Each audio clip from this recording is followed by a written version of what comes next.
digital a vraiment percuté toutes les logiques de transactions, de relations, d'interaction.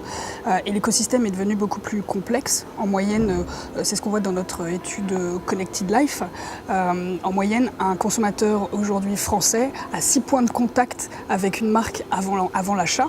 Et plus il est digital, plus évidemment il va avoir 2 points de contact. Donc aujourd'hui, ça invite surtout à penser tous ces points de contact, à penser ce parcours d'achat qui était très simple. Ça ne veut pas dire qu'il n'a pas envie de consommer, ça ne veut pas dire qu'il n'a pas envie de rentrer en relation avec la marque, simplement c'est devenu plus complexe et c'est souvent avec ses propres règles du jeu à lui, et c'est ces règles du jeu-là qu'il faut bien comprendre.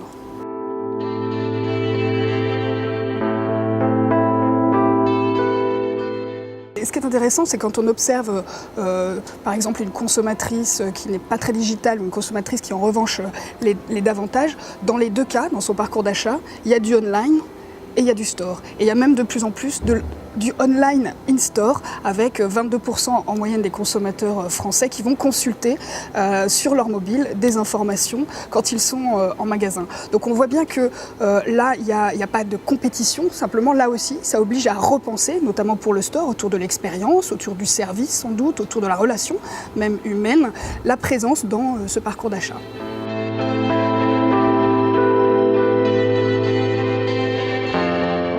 La France occupe une position, donc dans notre étude, on a étudié 50 pays. En matière de e-commerce, la France est 28e, c'est-à-dire qu'aujourd'hui, il y a un Français sur 2 qui va faire des achats online régulièrement, mais c'est par exemple le cas de 78% des Norvégiens.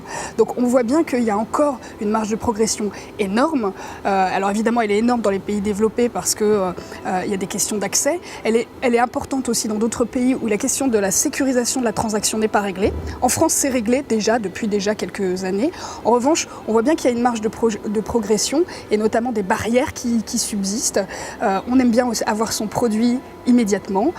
On n'est pas sûr non plus en achetant online de la qualité réelle du produit. Et ça, c'est sur ces plans-là qu'il peut encore y avoir des progrès à faire en termes de e-commerce.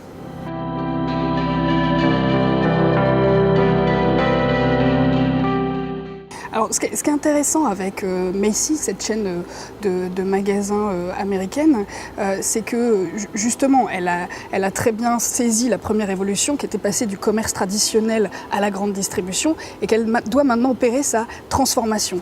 Donc c'est intéressant de voir comment elle s'y prend. Et il y a 2 ans, de manière très très simple, elle a intégré l'omnicanal en proposant à ses consommateurs, quand ils entraient en magasin, une connexion gratuite. Et par le biais de leur site ou par le biais des applications, ils pouvaient ainsi commander la taille, la pointure, la couleur qui n'était pas en magasin. En l'espace de 2 ans, ils ont boosté leur vente online de 52% et globalement en fait leur chiffre d'affaires de 4%. Maintenant, ils vont vers des stratégies encore plus sophistiquées avec des beacons et le suivi très hyper individualisé, personnalisé des parcours. Mais voilà, je trouvais que c'était une première solution très simple et qui a été extrêmement efficace.